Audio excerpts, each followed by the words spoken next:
Hi, St. Agatha students. I was thinking about what to do this week for library, and I decided I wanted to just share with you my love of books and the fun things that my kids and I are doing with books this week.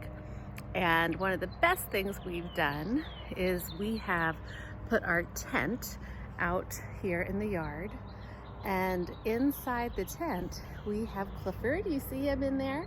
And some of my favorite books that I just grabbed from my living room. And we're gonna sit here and read. My kids and I have been coming out here on nice days and reading. And this is my backyard, and where I've been doing some gardening and planting. And this is my favorite thing to do, just lay here and read some books. So I wanted to share with you some of the books that we have. I brought some books for myself, and I brought some books for my kids, and I wanted to read to you a little bit today. So here, I'm going to flip this around. Oh no, I guess I can't now that it started. Okay, so we have, I brought out a Shel Silverstein book, and this is one of my favorites, Where the Sidewalk Ends. Sarah Cynthia Sylvia Stout, you might know her. I was so sure my last name was Stout. Stacy Stout, when I was a little girl, so I was just so certain that poem was written for me. So that's a book that I love and wanted to share with my kids. Maybe we'll read some of that. I also brought out some cookbooks. I have a gardening book for kids that I could share with you a little bit some other day. Some cookbooks, because we're doing lots of cooking in my house. I bet you are in yours too. But what I really wanted to share with you, and what I can see that Clifford wants to share with you, is this amazing book called The Magic and Mystery of Trees. And if you hear that in the background, that's our neighbor doing something to their house. So I just want to share this with you. I think this is gorgeous. It is called Tree Senses. This is a beautiful nonfiction book. It has lots of pages about parts of a tree and animal assistance and life after death, after a tree dies, what happens to it. But I just loved this page and wanted to share it with you. It says a tree doesn't have eyes, ears, fingers, or toes because they're so different from us. For a long time, no one knew trees had senses, but now we know that they can tell what's going on around them. It says they can sense the outside world, seeing. They might not have eyes, but trees can certainly sense light and grow toward it. Every leaf on a tree can tell which direction the light is coming from.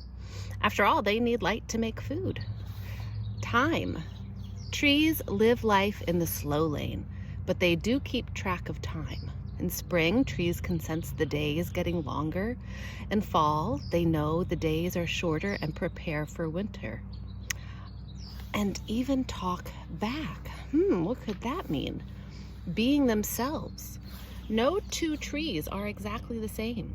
Different trees living in the same conditions will still grow into different shapes. Some trees take part in the wood wide web, while others are loners. Wood wide web. That sounds like World Wide Web, but not exactly.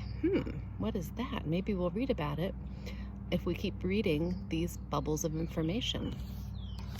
Talking. Trees can talk to insects using sights and smells. The bright colors and sweet scents of flowers tell bees and butterflies that food is available. Shouting. When they get thirsty, trees start yelling. If water can't flow from the roots to the leaves, the trunk starts to vibrate. That's a tree's way of complaining. This says down here, the handkerchief tree from China has flowers that look like dangling napkins. I guess that's what these are supposed to look like, the handkerchief tree from China. So over here, we read the seeing one. We read the time one. It says hot and cold.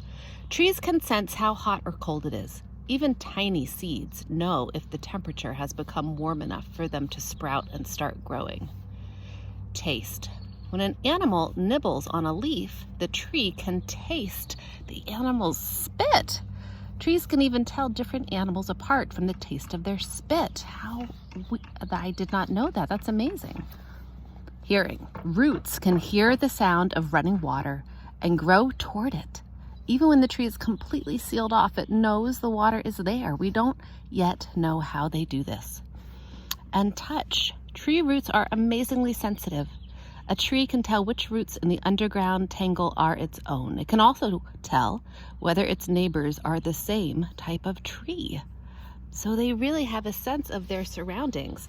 At the bottom here it says, we are only just beginning to uncover all the mysteries of what trees can sense. Scientists are beginning to research how trees think. And that word think is in quotes, meaning that they don't think like we do. They don't have a brain like we do. But as we just read, they have a lot of senses, a lot of ways they communicate with the world around them, a lot of things they do to survive and be healthy. So in a way, they do think, using their roots like a brain. So a tree's brain is its roots. I think that's amazing, and this book is so much fun. I hope you enjoy it as much as I am. I'll continue to read some of that. Leave some comments about whether you'd like this book, whether you'd like some poetry, whether there's another book that you'd like me to read or a topic you'd like to explore during your library time, during your distance learning. But I'm just gonna end our little video here with a view of the beautiful trees in my backyard. This is some green space where I live in Happy Valley, and we go hike back there, and we've really had a wonderful time exploring in large part. It's gorgeous back there because of those trees. So I hope you love trees as much as I do, and I hope that you enjoyed the book. Have a wonderful week. I miss you terribly, and so do the books.